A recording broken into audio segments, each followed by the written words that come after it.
A Short Method of Prayer by Madam Guyon, translated by A.W. Marston, chapters 3 to 10. Chapter 3. Second Degree of Prayer, called here the Prayer of Simplicity. The second degree has been variously termed contemplation, the prayer of silence and of repose, while others again have called it the prayer of simplicity, and it is of this last term that I shall make use here, being more appropriate than that of contemplation, which signifies a degree of prayer more advanced than that of which I speak. After a time, as I have said, the soul becomes sensible of a facility in recognizing the presence of God. It collects itself more easily. Prayer becomes natural and pleasant. It knows that it leads to God, and it perceives the smell of His perfumes. Then it must change its method, and observe carefully what I am about to say, without being astonished at its apparent implausibility. First of all, when you bring yourself into the presence of God by faith, remain a short time in an attitude of respectful silence. If from the beginning, in making this act of faith, you are sensible of a little taste of the presence of God, remain as you are, without troubling yourself on any subject, and keep that which has been given to you, so long as it may remain. If it leaves you, excite your will by means of some tender affection, and if you then find that your former state of peace has returned, remain in it. The fire must be blown softly, and as soon as it is lighted, cease to blow it, or you will put it out. It is also necessary that you should go to God, not so much to obtain something from Him, as to please Him and to do His will. For a servant who only serves his master in proportion to the recompense he receives is unworthy of any remuneration. Go then to prayer, not only to enjoy God, but to be as He wills. This will keep you equal in times of barrenness and in times of abundance, and you will not be dismayed at the repulses of God, nor by His apparent indifference. Chapter 4. On Spiritual Dryness.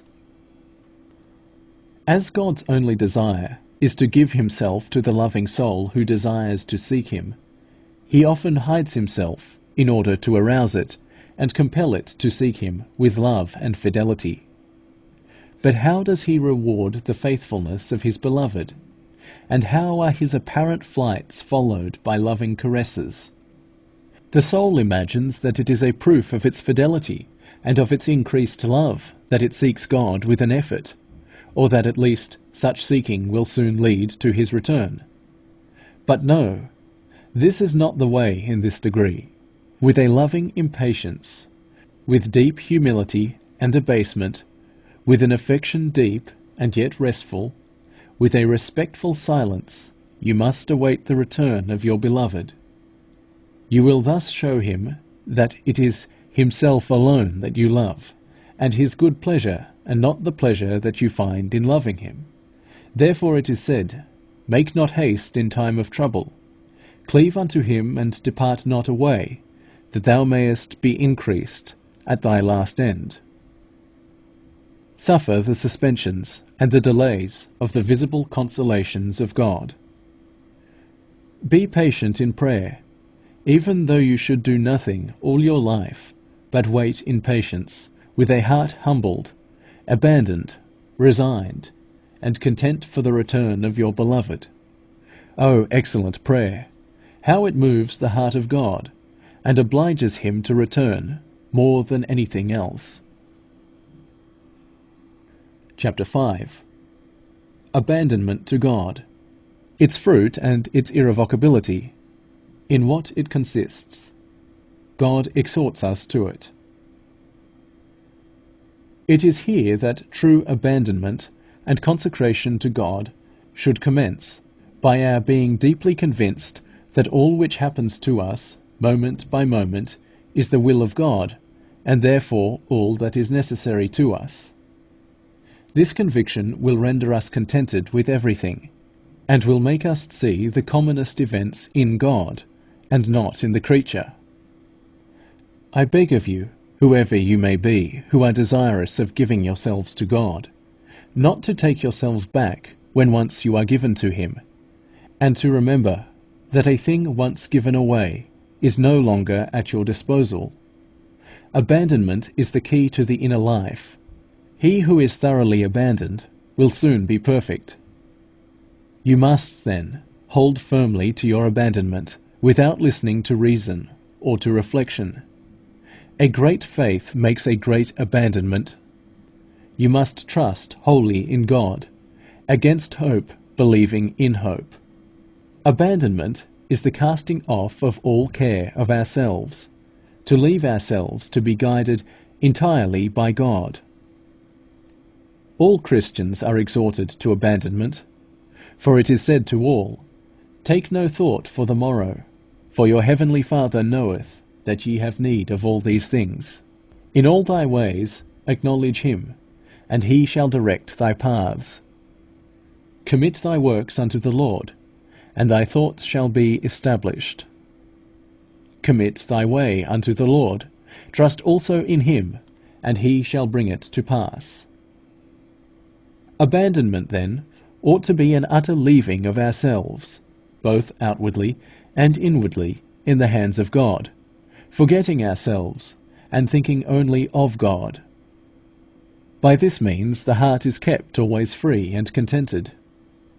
Practically, it should be a continual loss of our own will in the will of God, a renunciation of all natural inclinations, however good they may appear, in order that we may be left free to choose only as God chooses.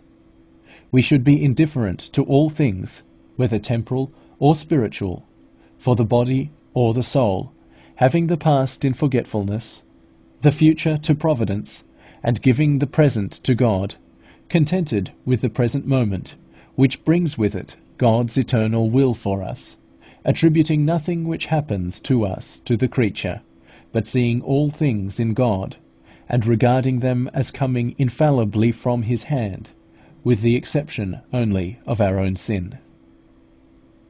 Leave yourselves, then, to be guided by God as he will, whether as regards the inner or the outward life. Chapter 6. Of suffering, which must be accepted as from God, its fruits. Be content with all the suffering that God may lay upon you. If you will love him purely, you will be as willing to follow him to Calvary as to Tabor. He must be loved as much on Calvary as on Tabor, since it is there that he makes the greatest manifestation of his love. Do not act, then, like those people who give themselves at one time and hold themselves back at another. They give themselves to be caressed, and take themselves back when they are crucified, or else they seek for consolation in the creature. You can only find consolation in the love of the cross and in complete abandonment. He who has no love for the cross has no love for God. It is impossible to love God without loving the cross, and a heart which has learned to love the cross finds sweetness, joy, and pleasure, even in the bitterest things. To the hungry soul, every bitter thing is sweet, because it is as hungry for the cross as it is hungry for God. The cross gives God, and God gives the cross. Abandonment and the cross go together. As soon as you are sensible that something is repugnant to you, which presents itself to you in the light of suffering, abandon yourself at once to God for that very thing, and present yourself as a sacrifice to him, and you will see that when the cross comes, it will have lost much of its weight, because you will desire it. This will not prevent your being sensible of its weight. Some people imagine that it is not suffering to feel the cross. The feeling of suffering is one of the principal parts of suffering itself. Jesus himself was willing to suffer in its intensity, Often the cross is borne with weakness, at other times with strength. All should be equal in the will of God. Chapter 7. On Mysteries. God gives them here in reality. It will be objected that by this way mysteries will not be made known. It is just the contrary. They are given to the soul in reality. Jesus Christ, to whom it is abandoned, and whom it follows as the way, whom it hears as the truth, and who animates it as the life, impressing himself upon it, imparts to it his own condition. To bear the conditions of Christ is something far greater than merely to consider those conditions. Paul bore the conditions of Christ on his body. "I bear in my body," he says, "the marks of the Lord Jesus." But he does not say that he reasoned about them. Often Christ gives in this state of abandonment views of his conditions in a striking manner. We must receive equally all the dispositions in which he may be pleased to place us, choosing for ourselves to abide near to him, and to be annihilated before him, but receiving equally all that he gives us, light or darkness, facility or barrenness, strength or weakness, sweetness or bitterness, temptations or distractions, sorrow, care, uncertainty. None of these things ought to move us. There are some persons to whom God is continually revealing his mysteries. Let them be faithful to them. But when God sees fit to remove them, let them suffer them to be taken. Others are troubled because no mysteries are made known to them. This is needless, since a loving attention to God includes all particular devotion, and that which is united to God alone, by its rest in him, is instructed in a most excellent manner in all mysteries. He who loves God loves all that is of him.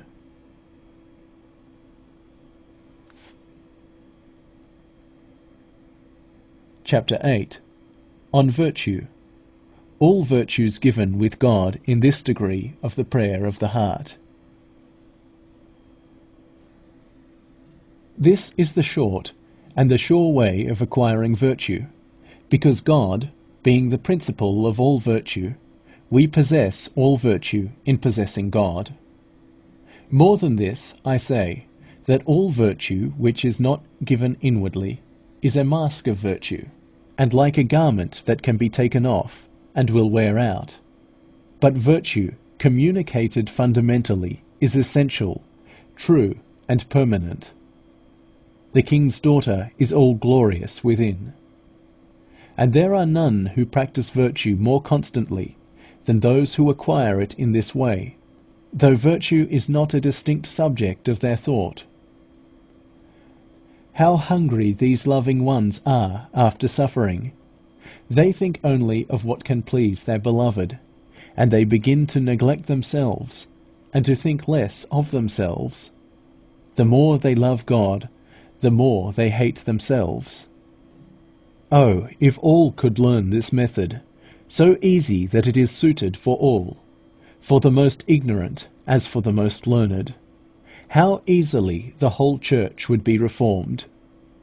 You only need to love.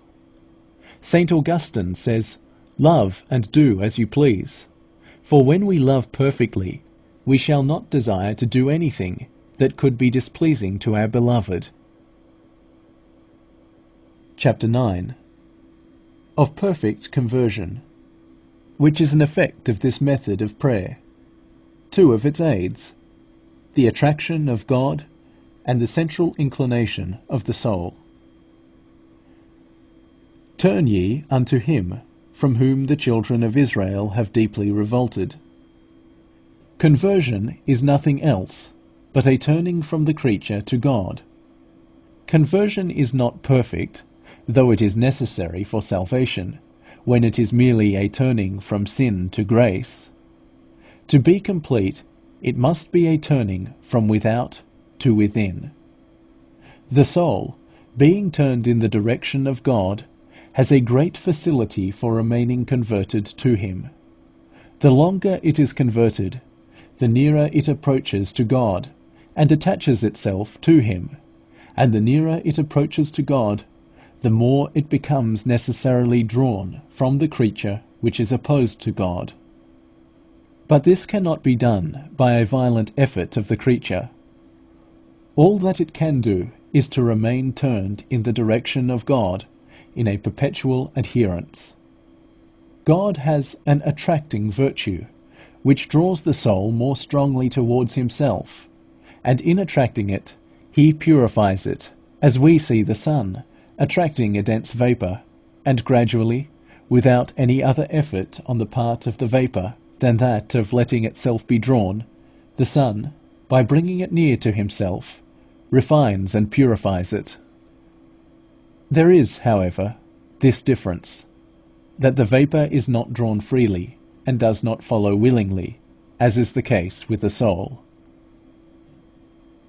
This manner of turning within is very simple, and makes the soul advance naturally and without effort, because God is its centre. The centre has always a strong attractive power, and the larger the centre, the stronger is its attractive force.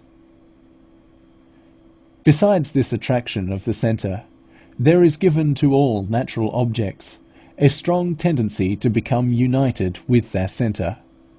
As soon as anything is turned in the direction of its centre, unless it be stopped by some invincible obstacle, it rushes towards it with extreme velocity. A stone in the air is no sooner let loose and turned towards the earth than it tends to it by its own weight as its centre. It is the same with fire and water, which being no longer arrested, run incessantly towards their centre.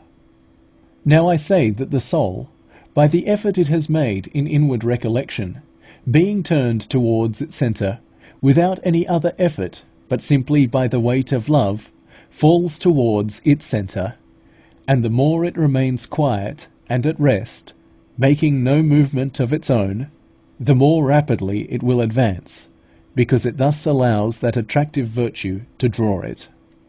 All the care, then, that we have is to promote this inward recollection as much as possible, not being astonished at the difficulty we may find in this exercise, which will soon be recompensed with a wonderful cooperation on the part of God, which will render it very easy. When the passions rise, a look towards God, who is present within us, easily deadens them. Any other resistance would irritate rather than appease them. Chapter 10.